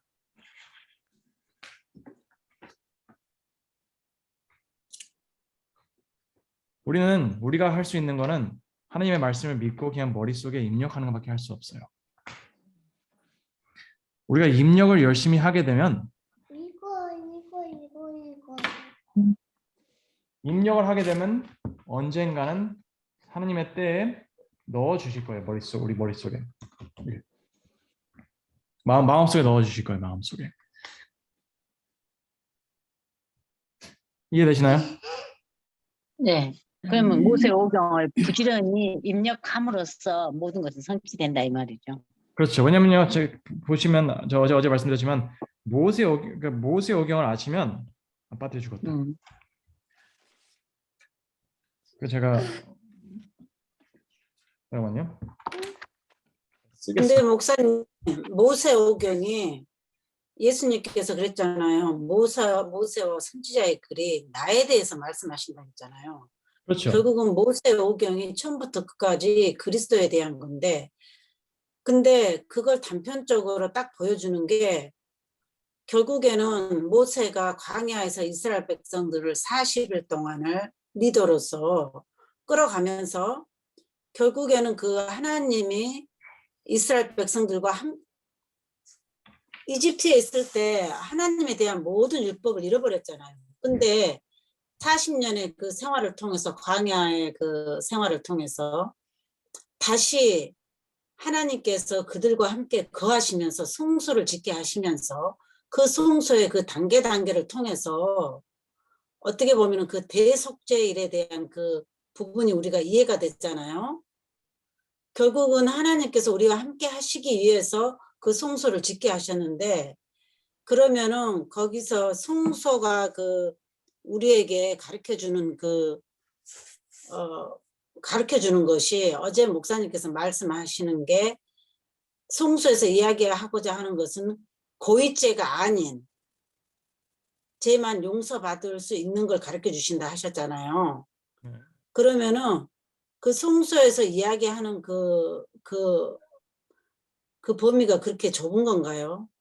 왜 그러냐면 성소를 통해서 결국은 모세 오경은 그 광야 생활에서 성소가 중심이었잖아요. 모든 생활에. 그렇죠. 그렇게 했을 때, 네, 그 성소가 그 차지하는 그 비율이 그걸 어떻게 우리가 이해해야 되는지 모세 오경에서의 그 사실은 광야 생활에서의 중심이 성소였다면은 그것과 모세 오경을 어떻게 좀 이해를 해야 되는지 그러니까, 제 네. 질문이 좀 컴플리케이트하죠. 아니 맞습니다. 제가 이해됩니다. 제가 이해되는데요. 이게 그러니까 성소 제도로 이게 그 하나님 용서를 이제 보여주셨잖아요. 함께 하시고 싶어하는 모습을. 근데 이게 성소 제도가 하나님의 마음은 성소 제도만에서 보이는 게 아니었다는 거죠.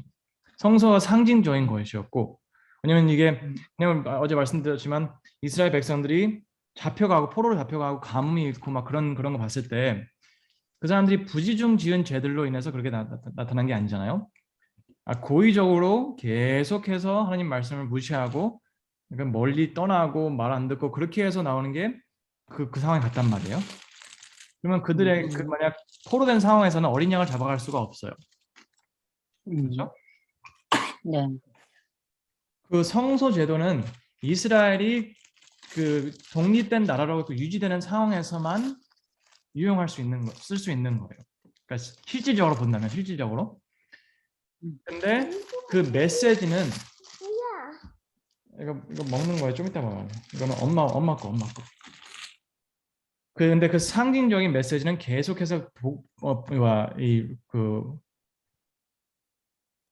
repeat이 돼요. 왜냐면 우리가 성경을 봤을 때 그 죄로 인해서 경험한 안 좋은 경험들에서 돌아올 때 항상 성소 중심을 합니다.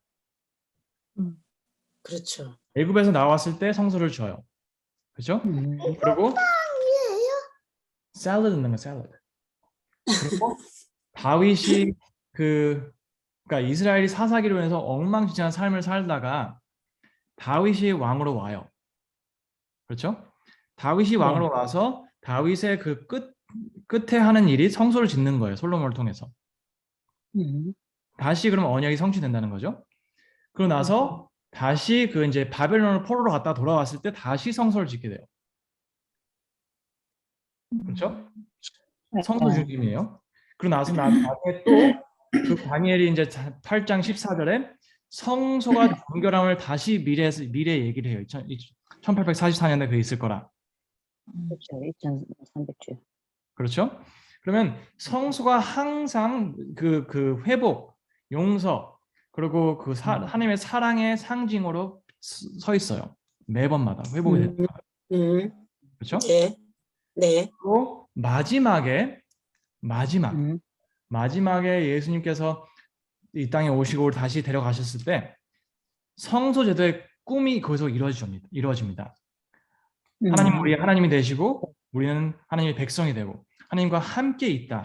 God with us. 그게 완벽하게 성취되는 게 계시록 21장입니다. 그렇죠? 그러면 이 성소는 항상 회복의 중심에 있어요. 그럼 우리가 그걸 알아야 돼요. 그리고 또 웃긴 게 뭐냐면 성소를 지을 때마다 하나님께서는 이스라엘 백성들을 백성들을 대하실 때 그 전에 있던 죄악들이 없었던 것처럼 대하세요. 애굽에서 나왔을 때 그냥 완전 새로운 나라처럼 대해주시고, 그리고 솔로몬이 그 성전을 지었을 때 사사기에 있었던 그런 악한 행동들이 없었던 것처럼 대해주시고, 그리고 음, 그리고 이스라엘 백성들이 그 애굽에서 그 바벨론에 나와서 다시 졌을 때 바벨론의 포로 시절이 없었던 것처럼 대해주세요. 그럼 목사님 성소가 지금은 이제 성소를 짓고 또 타락을 하고 나서 다시 자기들의 마음의 새로움을 하나님께 또 다짐할 때 또 성소가 지어졌잖아요. 그러면은 성소의 목적은 결국은 용서네요, 그죠? 용서죠. 근데 제가 말씀드리고 싶은 거는요, 이게 상식적으로 이해를 하는 것보다 그 율법에서 율법을 보고 또 보고 하면서 거기서 나오는 그 큰 그림을 우리 마음속에 스며들게 해야 된다는 거죠. 많은 분들이 성소 제도는 어느 정도 이해를 하세요. 그리고 그 용서다, 네. 사랑이다, 다 이게 상식적으로 이해를 해야 되는데, 우리가 지금 교회에서 그 상식적으로 이해하시는 모든 분들을 봤을 때 삶의 변화가 부족하다는 겁니다. 그리고 저는 하나님의 하나님의 경외하는 게 뭔지 모르시는 분들이 많으시고, 저도 마찬가지예요. 그리고 이웃을 사랑하는 게 어떻게 하는지 모르는 게 저도 마찬가지예요. 제가 아무리 목사라고 해도 저는 사실 교인들을 예수님처럼 사랑하지가 않아요. 근데 제가 하나님을 경외하는 방법과 우리 교인들을 위해 제가 더 잘났다고 생각하는 교만함, 그거를 없앨 수 있는 유일한 방법은 제가 얼마나 노력하냐가 아니고, 그러려면 차라리 그냥 산에 가서 돌을 닦죠. 근데 그것이 아니고 율법을 우리가 본 것처럼 왕이 진짜 폭군이 되지 않고 아름다운 왕이 될 수 있는 유일한 방법은 율법을 매일 읽는 것이라는 겁니다. 율법을 매일 읽으면 우리는 율법을 통해서 하나님의 말씀을 깨닫고 하나님의 마음을 깨달을 수 있다는 것입니다. 그러니까 제가 계속 길게 하고 싶긴 한데, 이거는 집사님들이 질문하셔서 제가 계속 합니다. 근데 우리가 이 다윗의 삶을 보잖아요. 우리가 율법을 이해하지 못하면 다윗의 삶도 이해를 하지 못합니다. 그러니까 결국은 아무리 우리가 성서를 안다고 해도 그 뿌리인 모세 오경의 그 밑받침이 되지 않으면 안 된다 이 말이죠. 그렇죠. 그러니까 우리 이 다윗의 삶을 봅시다. 이 다윗 삶이, 잠깐만요, 언니 아빠 이거 하고 있어요. 물 마시고 싶어요? 네. 오케이, 잠깐만요. 애기 물 좀 주고요. 아, 이쁘게 생겼네. 이거 엄마가 이쁘게 생겼잖아. 엄마 아빠도 이쁘지만 엄마가 참 이쁘게 생겼지. 이름이 뭐야? 온유. 온유. 그렇구나. 우리의 신앙생활도 다윗처럼 우리가 율법을 이해하지 못하면 다윗의 삶을 이해하지 못하고 우리가 거기서 배워야 하는 그 메시지를 배울 수가 없습니다. 불가능해요. 잘 보세요. 우리가 지금 그 율법을 순종하면 축복을 받고, 그렇죠? 불순종하면 죽음을 경험한다고 우리는 알고 있어요. 그 틀린 게 아니고 맞는 말입니다. 다윗이 진짜 오랫동안 잘 살아요. 그래서 순종을 계속하고, 다윗처럼 순종 잘하는 사람은 없죠, 성경에. 순종을 해서 축복을 받아야 계속 잘 돼요. 그렇죠? 근데 이 한 가지의 잘못, 밧세바, 이걸 때문에 그걸로 인해서 살인을 저지르고 우리아를 죽이고, 그 다음에 그 밧세바에서 난 아이가 죽어요. 그렇죠? 그 다음, 그러니까 아기가 죽어요. 그러고 나서 그 아몬이 자기 딸을 범해요. 그렇죠?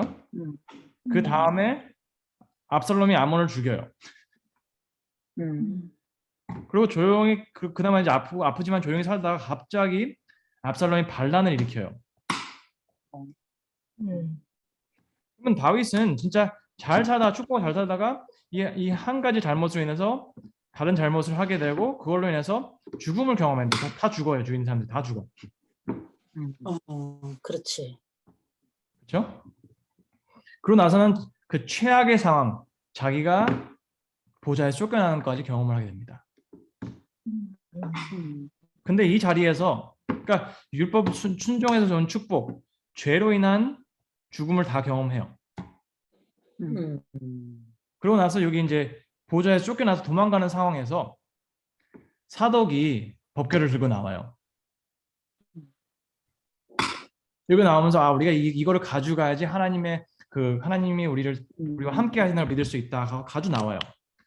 근데 다윗은 아니다. 갖다 놔라 그래요. 다시 갖다 놔라.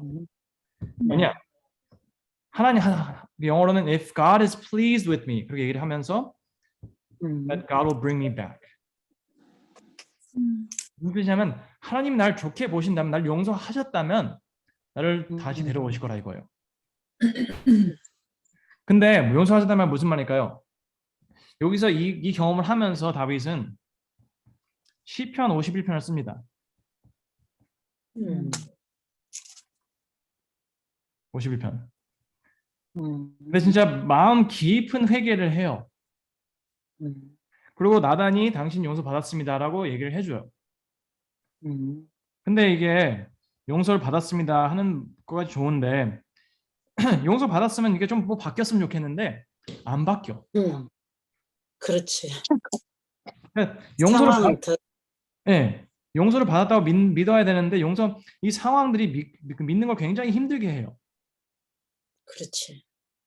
아까 자기 첫째 아들이 그 바세바스 낳은 아들이 죽고 아몬이 그 딸을 범하고 그래서 아몬이 죽고 그리고 이제 나중 가서는 이제 최악의 상황 진짜 용서 안 받은 것 같아. 보좌에 쫓겨나. 그렇죠? 그렇다면 만약 그 다윗이 이 용서하셨다는 걸 믿지 못하고 시편 51편의 그 회개가 진정성이 없었다면 부족했다면 그럼 법궤라도 가져가서 이 용서받는데 도움이 되지 않을까 그렇게 생각할 수 있었던 거예요. 근데 걔는 법궤를 안 가져가요. 왜냐? 이거를 이 회개를 내가 진짜 한 거를 하나님께서 진짜 용서해 주셨다 믿어보겠다 이겁니다. 무슨 뜻이냐면 순종과 축복, 이 순종과 죄에서 죽음과 축복 이거를 언니 아빠가 다가오고 오케이? 네. 우리가 아는 율법이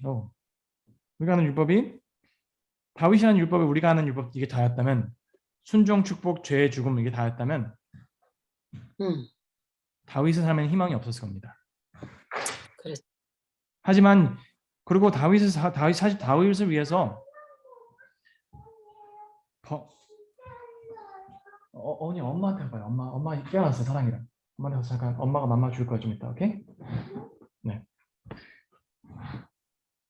사실 다윗 같은 사람에게는 사실 어린 양도 안 받았을 거예요. 왜냐면 고의로 줬으니까. 근데 율법 끝에 이 회복의 약속이 있습니다.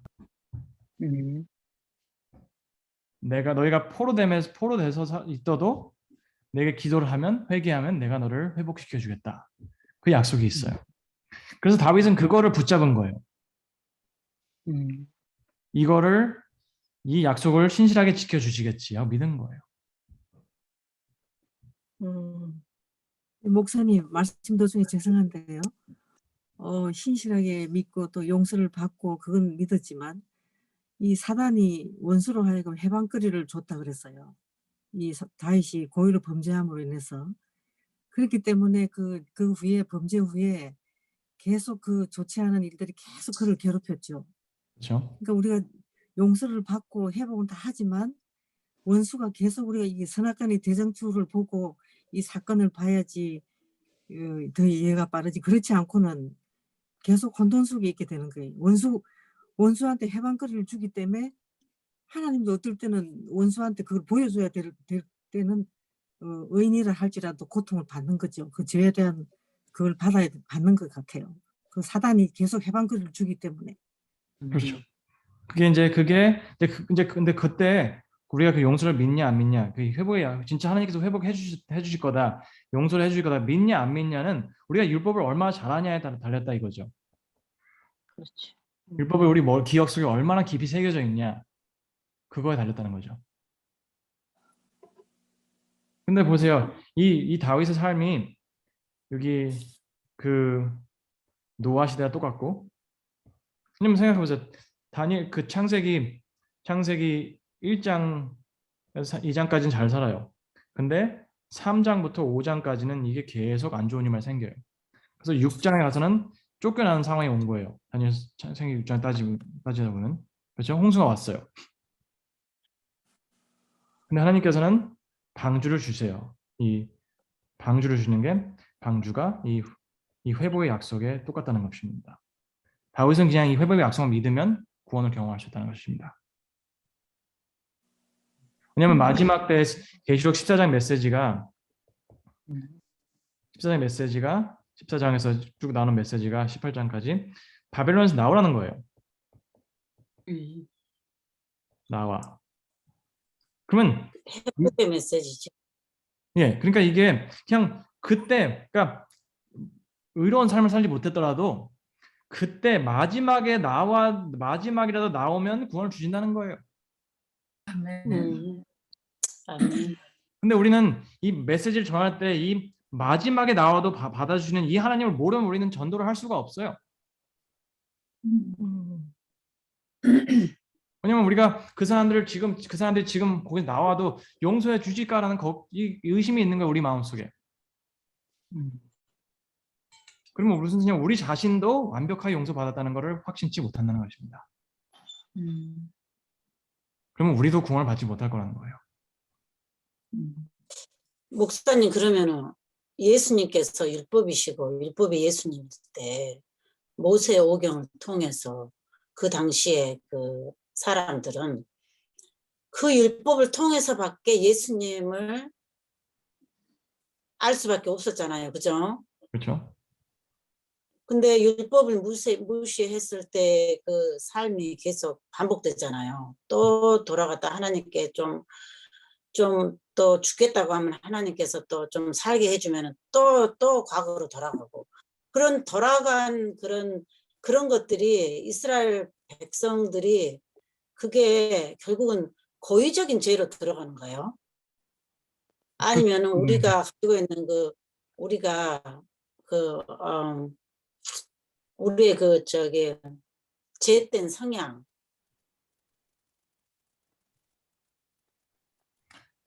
거기서 거기죠. 왜냐면 분명히 와이프님께서 사단이 우리를 시험할 수 있지만 죄를 짓게 만들 수는 없다고 했어요. 네. 결국엔 선택이죠. 분명히 선택이에요, 다. 근데 문제가 뭐냐면 우리의 선택의 밑받침이 이건가요? 밑받침이 율법으로 인한 신뢰냐, 아니냐. 아니면 결정된다. 믿지 못하는 불신이냐, 그렇죠. 이거에 나눠집니다. 음. 율법을 모르는 사람, 율법의 핵심, 율법의 큰 그림을 모르는 사람은 신뢰를 할 수가 없어요. 그렇죠. 율법을 근데 상식적으로 아는 사람도 신뢰를 할 수가 없어요. 왜냐면 우리 삶에서, 우리 아까 말씀드린 것처럼 우리 삶에서 이 상식적으로 안 보일 때가 있어요. 다윗 삶처럼 용서를 한 것 같은데 용서를 안 받은 것 같은 그런 느낌이 될 때가 있어요. 그러니까 우리가 살아가면서 우리는 상식적으로 삶을 많이 보려고 하는데 상식에서 분명히 1 더하기 1은 2라고 얘기를 해요. 그렇죠? 근데 우리 삶에서는 모두 아시다시피 1 더하기 1이 막 38로 다 나올 때가 있어요. 무슨 뜻이냐면 난 잘한 것 같은데 나는 분명히 이렇게 한 것 같아. 결과가 내가 안 보이는 여기 36이 붙어 있는 거예요. 무슨 뜻이냐면 나는 1대1로 1 더하기 1을 하는 것 같은데 나의 마음은 죄된 마음이 있기 때문에 36으로 되는 거예요. 근데 내 마음은 나한테 안 보여. 그 이사야서에 보면 우리 마음이 그 무엇보다 악하다고 했어요. 그리고 그 마음을 아는 사람은 하나님밖에 없다고 했어요. 그렇다면 우리가 필요한 거는 1 더하기 1은 2다 따지는 것보다 그래서 나는 내 삶에서는 38로 계속 나오는데 율법이 그럼 근데 우리가 율법을 볼 때 쳐다볼 때 율법을 우리를 계속 이걸 보여주는 거예요. 계속. 근데 우리는 계속 이거를 무시하고 싶어요. 우리가 이거 없다. 1 더하기 1은 2다. 38이 계속 나오는 거예요. 그러니까 제가 목회를 오래 하진 않았지만 제가 한 가지 계속 마음에 걸리는 게 교회를 오래 다니신 분들이라고 해도 문제가 뭐냐면 솔직해지지 못하세요. 네. 맞아요. 그냥 무슨 뜻이냐면 아이들이 교회를 안 나와요. 아이들이 교회 안 나오는데 그 이유를 자기 잘못이라고 생각을 못 하시는 거예요. 그리고 그거에 대해서 말하면 굉장히 불편하게 생각을 하세요. 왜냐면 우리는 솔직하지 못하는 이유가 우리는 우리의 행동들을 정당화하는 하기 때문이에요. 맞아요. 피곤되죠. 왜냐? 먹고 살기 바빴다 이거예요. 그리고 먹고 살기 내가 먹고 살기 바쁘니까 아이들도 돈 잘 벌라고 공부시키는데 몰두시켰다는 거예요.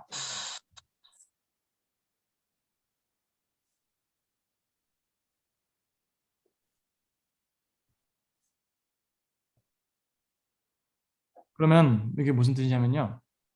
이 마태복음 5장, 6장이에요. 마태복음 6장 하나님께서 너희가 뭐를 입든지 뭐를 먹든지 뭘 어디서 자든지 걱정하지 말라고 하신 말씀을 믿지 못했다는 것입니다. 그렇죠. 맞아요. 그리고 하나님께서 너희는 나의 나라와 나의 나라를 나의 이거를 먼저 나라와 나의 의를 구하라. 먼저 구하라. 나라의 밑받침은 율법입니다. 음. 그리고 율법의 의의가 뭔지 얘기해 주는 것입니다. 그러니까 너희는 먼저라고 했어요. 먼저. 그러니까 먹고 사는 게 중요하지 않다. 돈이 중요하지 않다가 아니에요. 뭐를 이거는 우선순위 먼저 율법을 이해하라는 거예요.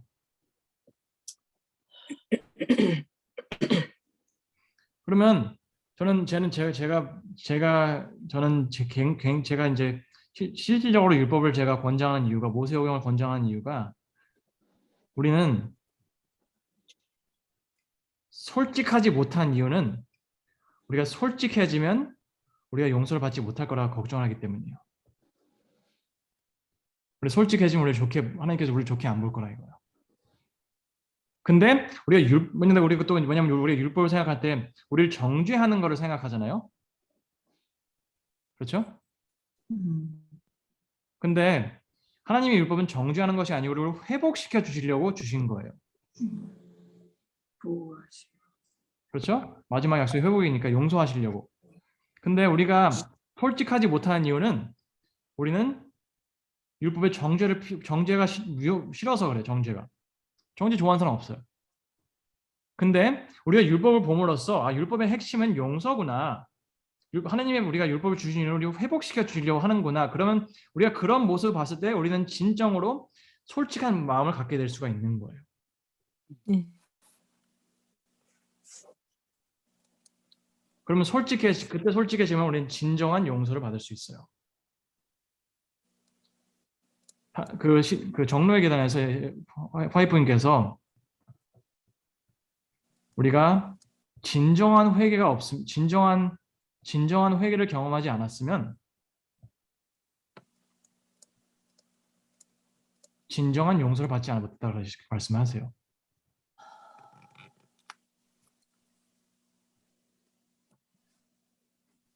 그래도 진정한 용서를 받지 못한 사람은 구원이 없습니다.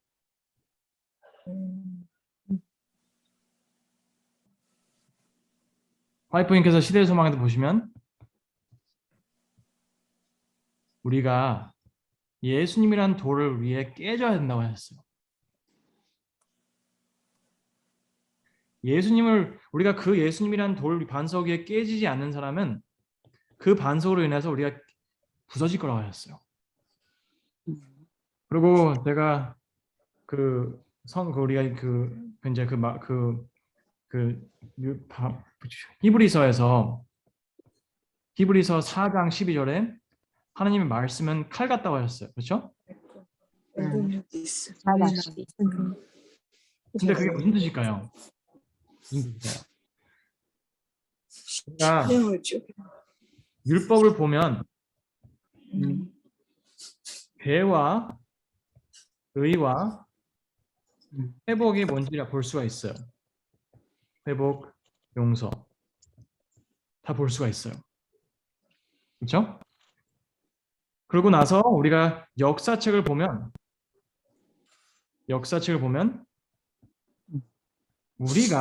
우리가 이 사람들처럼 얼마나 율법을 무시하고 살아가는지를 깨달을 수가 있어요.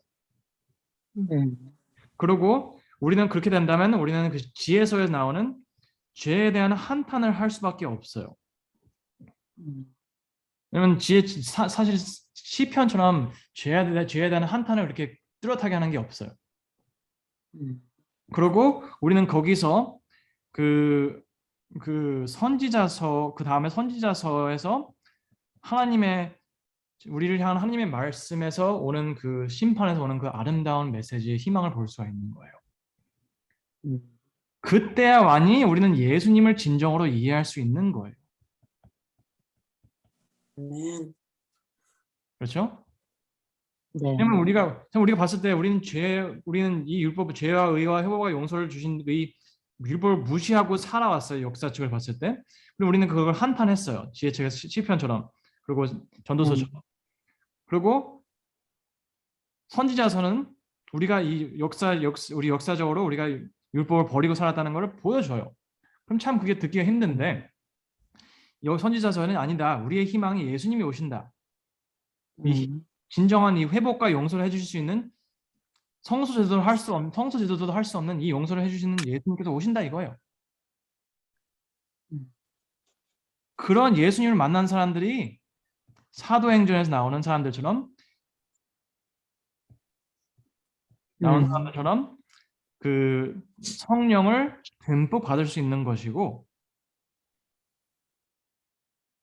그리고 예수님밖에 모르는 사도들처럼 우리가 아는 모든 사람들에게 편지를 쓰면서 살아갈 것입니다. 목사님, 그러면은 저희가 구약에서 그 참 백성들이 거의적인 죄를 짓고 사는 것처럼 현대 우리도 참 그 거의적인 죄를 반복하고 살고 있다는 게 참 깨달아지거든요. 다를 바가 하나도 없네요. 그죠? 없죠.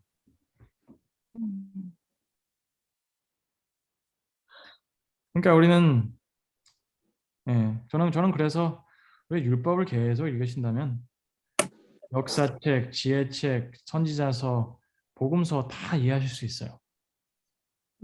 그 올바른 틀 안에서. 그러니까 저는 우리 성경을 읽으면서 그 은혜는 받을 수 있어요. 어디서든지. 은혜. 너무 아름답잖아요. 근데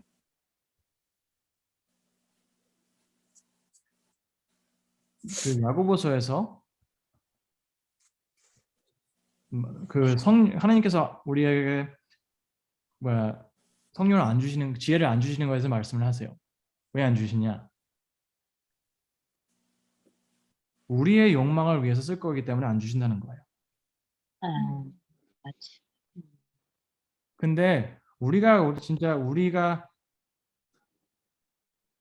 우리 욕망을 위해 사냐 안 사냐를 깨닫게 해주는 거는 율법이에요. 음. 그래서 저는 진짜 모든 걸 걸고 약속드릴 수 있습니다. 여러분들께서 율법을 읽으신다면 어, 이 돌이킬 수 없는 상황에 우리가 들어왔다 생각해도 우리 하나님께서는 항상 솟아날 구멍을 만들어 주실 거라는 걸 확신하는 것입니다. 아멘. 아멘. 그렇다면 우리만이 아니고 우리는 다른 사람들도 그걸 권장할 수 있고 나아가서 우리는 우리의 삶이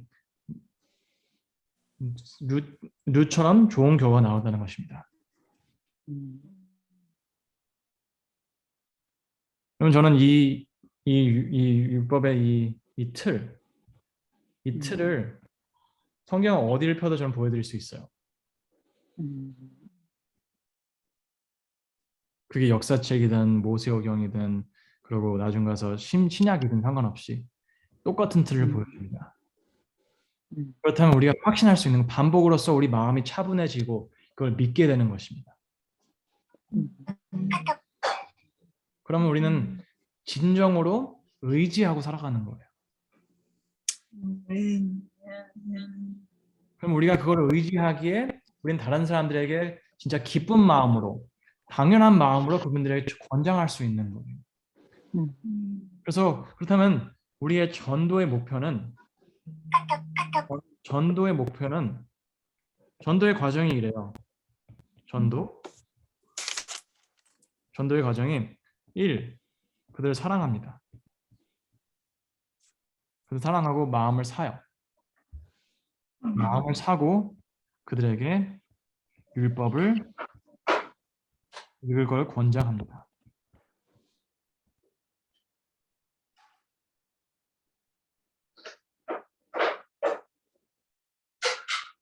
왜냐면 근데 이게 여러분 이거 율법을 권장하는 게 이게 힘든 게 아니에요. 무슨 뜻이냐면 그냥 성경이란 책을 그냥 처음부터 읽어라 해요. 처음부터 읽어라 할 겁니다. 복잡하지 않아요. 생각해보세요. 우리가 어떤 책을 어제 말씀드렸지만 그 부피로 본다면 구약은 이만하고 신약은 이만해요. 그럼 어떤 책을 우리가 100장이 있다면 80장에서 시작하라고 하겠습니까? 아니죠. 1장에서 시작하고 쭉 가야지 우리가 이해를 하게 되는 거잖아요. 아멘. 그러니까 영어로는 이제 코미디에서 그런 말이 있어요. 코미디에서 그 이제 농담을 할 때 셋업이 있어야 된다고 해요. 셋업이 있어야지 그 joke 농담이 이해가 된다는 거예요. 그렇죠? 그렇죠. 아무리 웃긴 것도 그 전에 이 셋업이 서로 그 우리가 동의하는 거, 우리가 함께 생각할 수 있는 거, 우리가 뭐 농담이 뭐랄까 뭐 아이들 키우는 이야기라고 보잖아요. 아이들 키우는 이야기. 그런데 우리가 아이들 키워봤고 아이들 키워본 사람들 알 때 우린 그런 공감을 할 때 그 오는 웃긴 우리가 그 뭐랄까 기대하지 않은 그 결과가 나올 때 우리는 같이 웃는 거예요. 그렇죠? 공감을 해 웃죠. 그렇죠. 구약이 공감하는 우리가 신약을 쓴 사람들과 함께 공감하는 게 있어야지 이 신약. 집사님, 제가 공부 중이에요. 네. 집사님.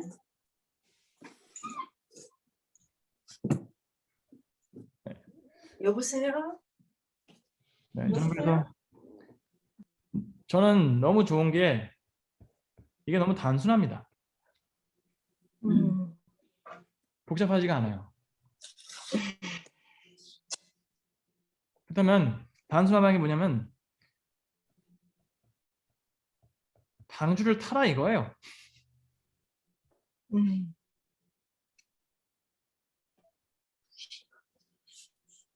여러분 성경을 복잡하게 생각하신다는 거는 성경을 모르신다는 거예요. 그건 여러분 저나 상관없어. 누구든지 이게 그래서 누가 그랬어요? 아인슈타인이 그랬어. 아인슈타인이 성경을 아니, 아인슈타인이 할 말은 힘든 것을 단순하게 설명하지 못하면 그거는 힘든 거를 안다고 해도 모르는 거라고 했어요.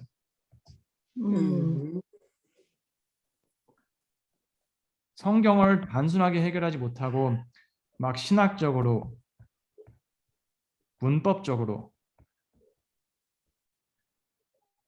막 신학교를 가야 되고 원어를 알아야 되고 이런 식으로 성경을 말하면 그건 성경 아예 모르는 사람입니다.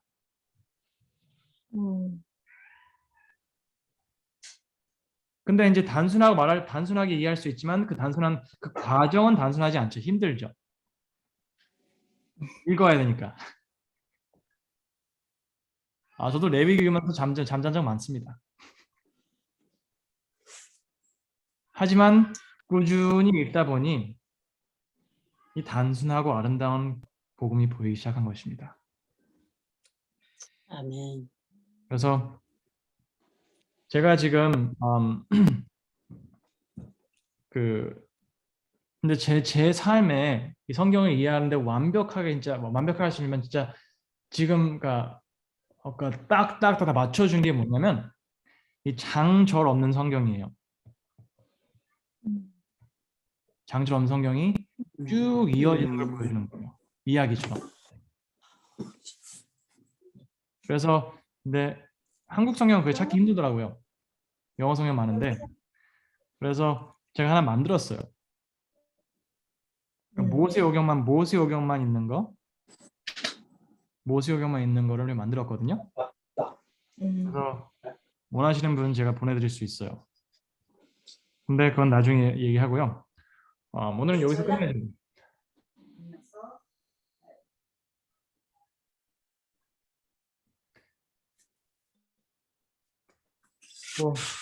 이해되셨나요? 네.